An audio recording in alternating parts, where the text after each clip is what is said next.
2014 में साहेब आइले जी, नौकरी के वादा के गइले जी। तो का हाल बा भाई लोग, आशा करतनी कि अच्छा होखब आ मस्त होखब। तो भाई लोग फिर एगो गाना लेके आइल बानी नया सीन अठौर के सुनल जा कि 2014 में साहेब अइले जी आ नौकरी के वादा के अइले जी।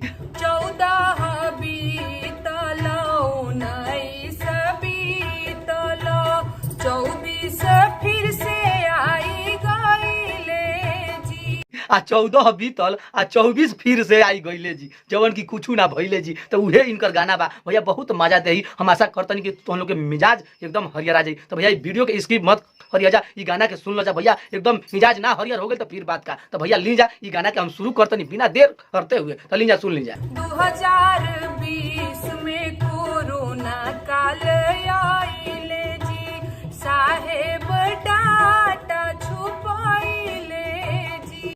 तो भाई लोग सुन लो जा कि 2020 में कोरोना काल अइले जी आ साहेब अपन टोटल डाटा छिपैले जी। तो भैया ई तो पूरा देश जाना था कि 2020 में कोरोना काल आई रहे। नेहा दीदी का गाना भैया सत्य बा आ सत्य हमेशा रहेला। तो भैया 2020 में कोरोना काल आई रहे आ साहेब टोटल डाटा भैया छुपा देले रहा कि कोई के पता न चले कि कैसे भई रहे। तो भाई लोग आई नेहा दीदी का मुख ले आगे गाना सुनी का कहतली। नेहा दीदी तो खुद सुन ली जा।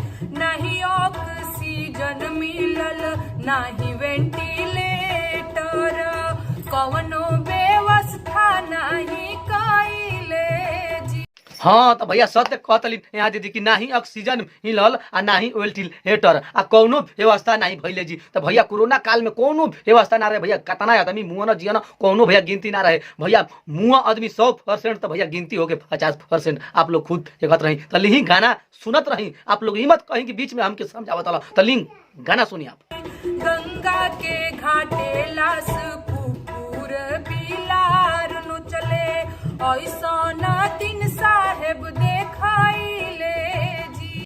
तो सुन लो जब भाई लोग का कहतली कि गंगा के घाटे लाश कुकुर फिलार खैले, ऐसा दिन साहेब देखौले जी। तो भैया गंगा के किनारे इतना लाश ओ घड़ी जात रहे, इतना जात रहे कि भैया लाश के कुकुर फिलार खात रहा। ऐसा ई दिन साहेब देखौले बना। तो भैया ई साहेब अच्छा काम करता ना। नेहा दीदी अपना गाना के माध्यम से आप लोग के समझावल चाहतली कि गाना सुना के अपना देश के आदमी के समझाई कि अब बोले कम से कम आदमी समझो आ अच्छा आदमी के वोट देके हितावा आ अपन आगे के बाल बच्चन के आगे खैर करम करो। तो ली सुन ली गाना आगे। देश के जवान पुलवामा में शहीद भइले, आ साहेब शहादत भुनाइले जी। हाँ भाई लोग ठीक कहतली यहाँ दीदी कि देश के जवान पुलवामा में शहीद भइले आ साहेब जाके वो जगह एमा ओमा कइले जाके मुंह में मुंह हिलावत रहा। वो तरह हाँ हुई भैया बहुत वो जगह गलती कैले रहा पुलवामा में इतना शहीद मर रहा। तो भैया देर ना करते हुए ली जा पहले नेहा दीदी के गाना सुनी जा आप लोग। शहीदन के नाम पे चुनाव प्रचार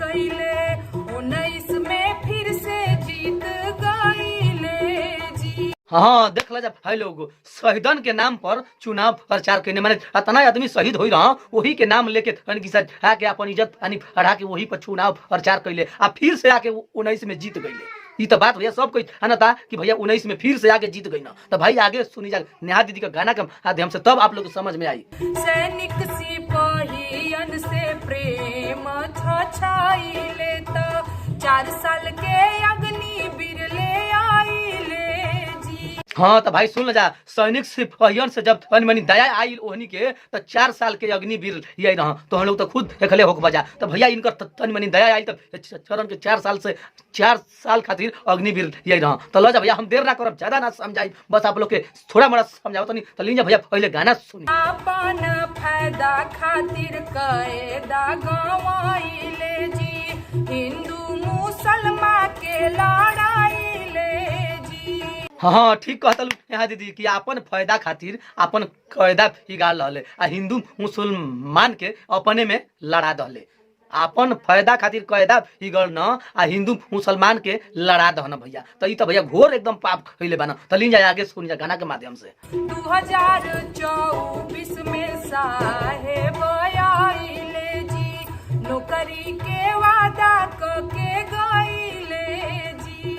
हाँ तब भाई लोग 2014 में साहेब तो अल ही रहा आ नौकरी के वादा देके साहेब आई रहा। 14 बीतल 19 बीतल 24 फिर से आई गईले जी। आप बताओ कि 14 हो बीतल 19 बीत गईल आ अब भैया सबकर सामने 24 आ गइल बा। नेहा दीदी के गाना भैया जवन बा तवन सत्य बा। 24 आ गइल, अब का होई? अब तो भैया तोहन लोग के हाथ में बा कि अब का कर बजा 24 में। 24 सबका कपार पर भैया भारी बा। अब आप लोग अपन विचार करें कि 24 में का होई। हमें जिगे ले गाना के वीडियो के एंड और तनी अगर ई गाना वीडियो अच्छा लागल तो लाइक करी, शेयर करी। अगर हमारे यूट्यूब चैनल पर नया बानी तो सब्सक्राइब करी। अगर फेसबुक पेज पर बानी तो पेज के फॉलो करी। हिला तनी फिर कोनो ऐसा गाना वीडियो के लेके अब तक के लिए नमस्कार, प्रणाम, धन्यवाद।